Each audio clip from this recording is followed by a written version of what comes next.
Hi,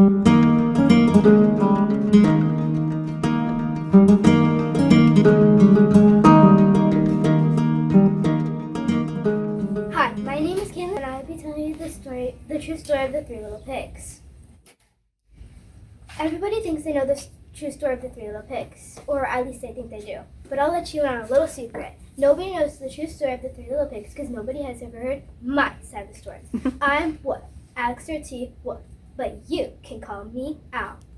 But anyways, like I was saying, I don't know how this whole big bad wolf thing got started, but it's all wrong. The truth, maybe it's because of our diets. Hey, it's not my fault wolves eat cute little animals like bunnies, sheep, and pigs. That's just the way we are. If cheeseburgers were cute, folks would probably think you were big and bad too.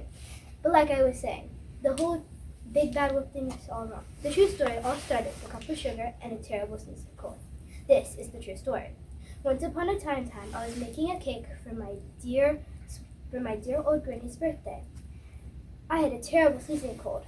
I ran out of sugar, so I decided to go to my neighbor's house. Now this neighbor was a pig, and he wasn't too bright, and he wasn't bright either, and he wasn't too bright either. And he had built his whole house out of hay. So, of course, when I got to the house, I knocked on the door. And of course, the door fell right in.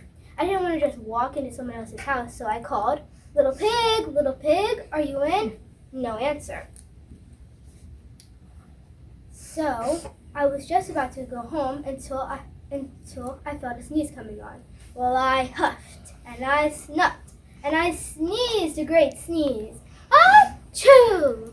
And of course, the whole darn straw house fell down. And right in the middle of all the straw was the first little pig, dead as a doornail. It seemed like a shame to leave a perfectly good ham dinner just lying there. So I ate it up. Think of it as a big cheeseburger just lying there. But I still didn't have my cup of sugar for my dear old granny's birthday cake, so I decided to go to the next pig's house. Now, this was the first little pig's brother. He was a little smarter, but not by much. He had built his whole house with sticks. So I rang the bell. Ding dong! No answer. I called, Mr. Pig, are you in? He yelled back, You can't come in, Wolf. Don't bother me again. So I had just put my hand on the doorknob when I felt another sneeze coming on. Well, I huffed, and I snuffed, and I sneezed a great sneeze. Achoo! And you wouldn't believe it, but this guy's house fell down too, just like his brother's.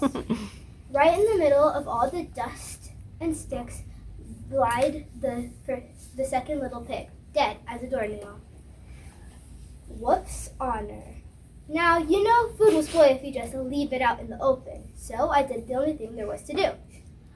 I had dinner again. Think of it as second helpings. Anyways, I was getting awfully full, and my cold was feeling a little better, but I still didn't have the cup of sugar for my dear old granny's birthday cake. So I went to the next guy's house. He was the first and second little pig's brother. And he must have been the brains of the family. He had built his whole entire house out of bricks. So I knocked on the door. No answer. I called in, Mr. Pig, are you in? He yelled back, Well, you can't come in. Don't bother me again.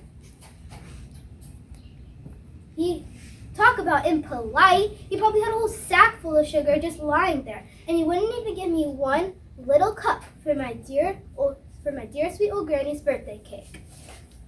What a pig. So, I was just about to go home and maybe make a nice birthday card instead of a birthday cake, until the third little pig said this, and your old granny can sit on a pin.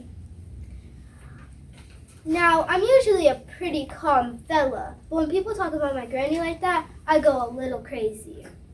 So, of course, when the cops pulled up, I was puffing and huffing and sneezing of course I was trying to blow down that pig's door.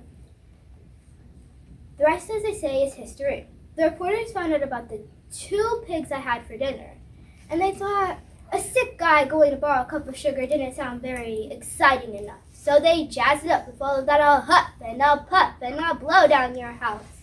That's it, the true story. I was framed. But maybe you could loan me a cup of sugar. The end.